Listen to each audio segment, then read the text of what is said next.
So good evening everyone. So today we will start with the topic the placenta. Firstly, thank to everyone who likes my channel and gives me the motivation. सबको thank you है और आगे भी मैं ये series continue रखूँगी. So don't be afraid of it.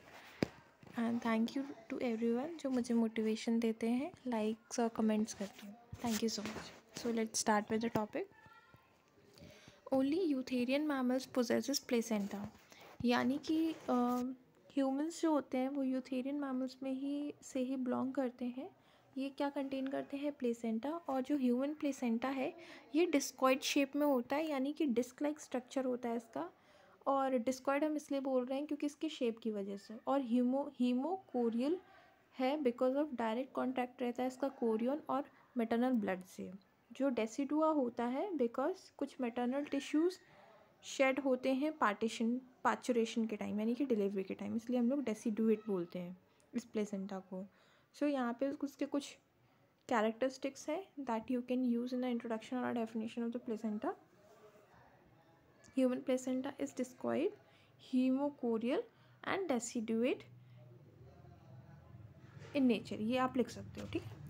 सो आगे हम पढ़ते हैं. The placenta is attach to the uterine wall में अटैच होता है और इस्टेब्लिश करता है कनेक्शन बिटवीन मदर और फीटस के अम्बिलिकल कॉर्ड से. ठीक है. Sorry guys.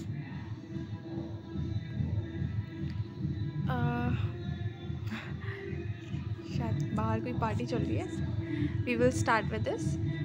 मैटरनल और फीटल थ्रू अम्बिलिकल कॉर्ड से. जो फैक्ट है कि मैटरनल और फीटल कनेक्शन रहता है, जो मैटरनल और फीटल टिश्यूज़ रहते हैं वो डायरेक्ट कांटेक्ट में होते हैं बिना किसी रिजेक्शन, बिना किसी इम्यूनोलॉजिकल रिजेक्शन के. क्योंकि मदर की बॉडी में फीटल जो है वो एक अनदर फॉर्म में है बट स्टिल वो एक्सेप्टेंस में रहता है. ठीक है. तो मेनली हम इसका डेवलपमेंट देखेंगे.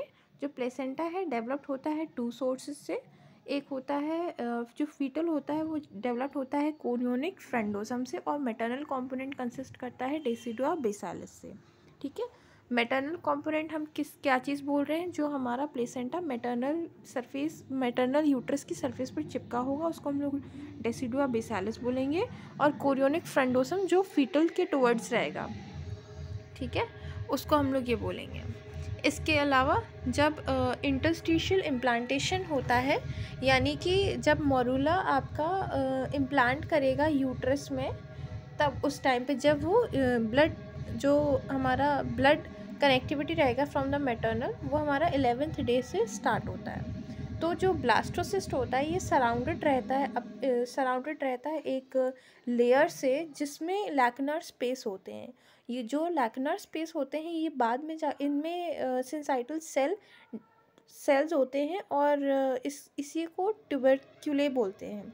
जो ट्रैबिकुले होते हैं, जो मतलब एक टाइप की स्पेस टाइप में होता है, जो ये डेवलप्ड हो जाते हैं. ये बाद में जाके ये जो आपका लैकुनार स्पेस है जिसमें सिंसाइटल सेल्स होते हैं, ये सिंसाइटल सेल्स बाद में जाके हमारी कोरियोनिक विलाई फॉर्म करते हैं, प्राइमरी, सेकेंडरी, टर्शरी. ठीक है. अब from trabecular development the stem villi on the 13th day which connect the chorionic plate with the basal plate. अब जो देखो, how could understand this. हाँ, ये फॉर एग्ज़ाम्पल आपका ब्लास्टोसिस्ट है. ये ब्लास्टोसिस्ट में आपकी जैसे ये हमारा ब्लास्टोसिस्ट है, आपका यहाँ पे एक बाहर लेयर है और इसमें ये समझिए आप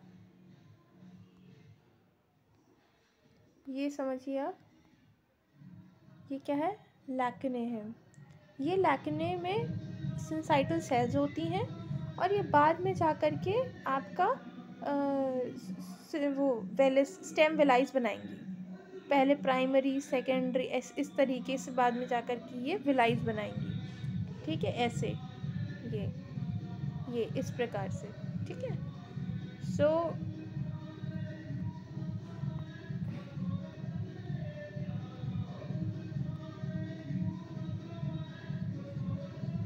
ओके.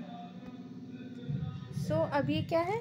ये बनाएंगी. अब जो हमारी ये विलाई बना रही हैं ये हमारी ट्यूबरकुलेट डेवलप करके स्टेम वेलाई बना रही है 13th डे पे, जो कनेक्ट करती है कोरियोनिक प्लेट को बेसल प्लेट से। अब ये जब वेलाई फॉर्म हो जाएंगी, बड़ी हो जाएंगी, तो फर्स्ट प्राइमरी सेकेंडरी टर्शियरी बना लेंगी, तो जो कोरियोनिक प्लेट नीचे है वो ऊपर जाके बेसल प्लेट से अटैच हो जाएगी, ठीक है, कनेक्शन कर देगी।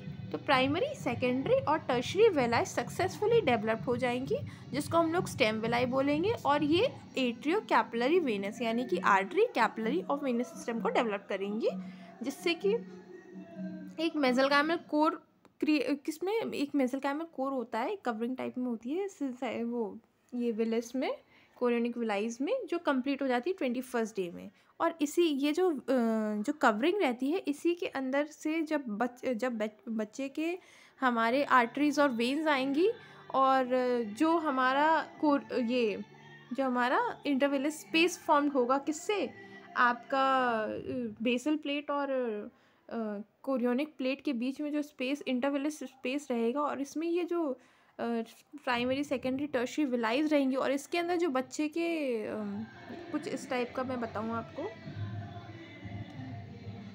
जैसे आपका ये आपकी कोरियोनिक प्लेट है, ये बेसल प्लेट है, और इसमें ये विलाइज फॉर्म्ड है।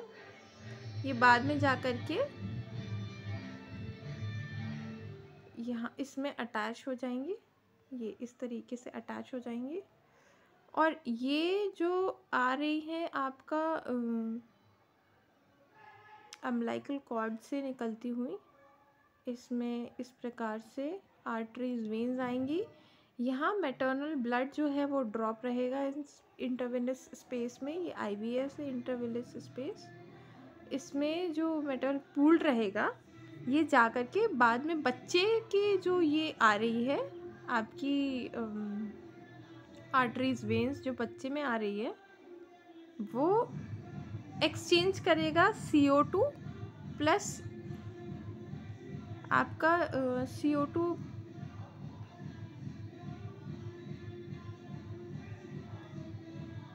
ठीक है।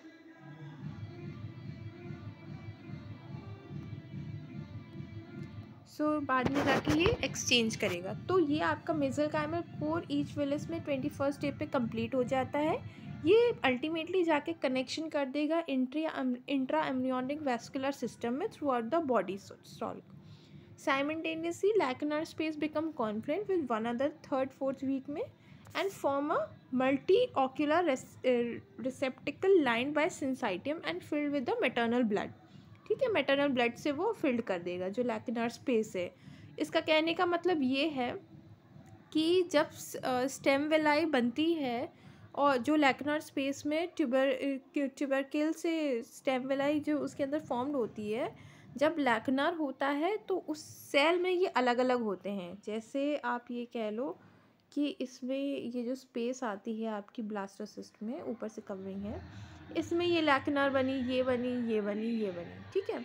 अब जब मैटरनल ब्लड ऊपर से आया, ये बाद में जाके डेवलप हो रही है इस तरीके से, ये इस तरीके। अब जब यहाँ पे मैटरनल ब्लड फील्ड है, ये इतने प्रेशर में रहता है कि ये जाके एक दूसरे को अटैच कर देंगे, समझ रहे हो, ये जाके अटैच कर देंगे, जिससे कि ये पूरा अपना अच्छे से एक कनेक्टिव फ्लो में आ जाएगा।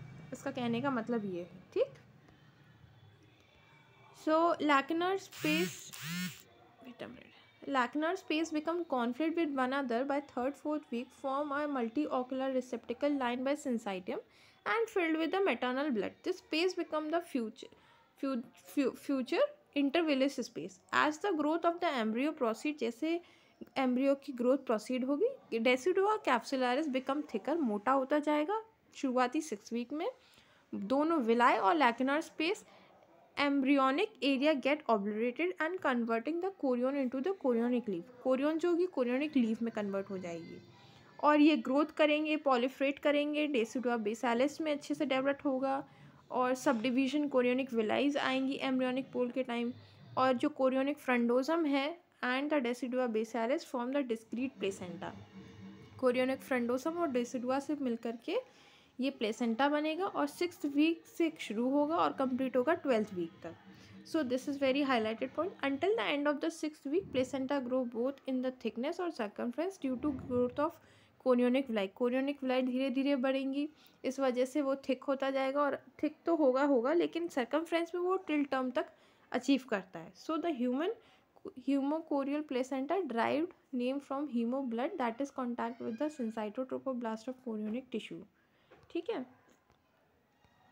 इसके अलावा आपका ये 8th वीक का दिया हुआ है, 10th वीक का है, 12th वीक का है. So you can refer this diagram and thank you so much. अब प्लेसेंटा एट टर्म में क्या क्या चेंजेस रहेंगे ये हमारा नेक्स्ट टॉपिक होगा. So thank you everyone.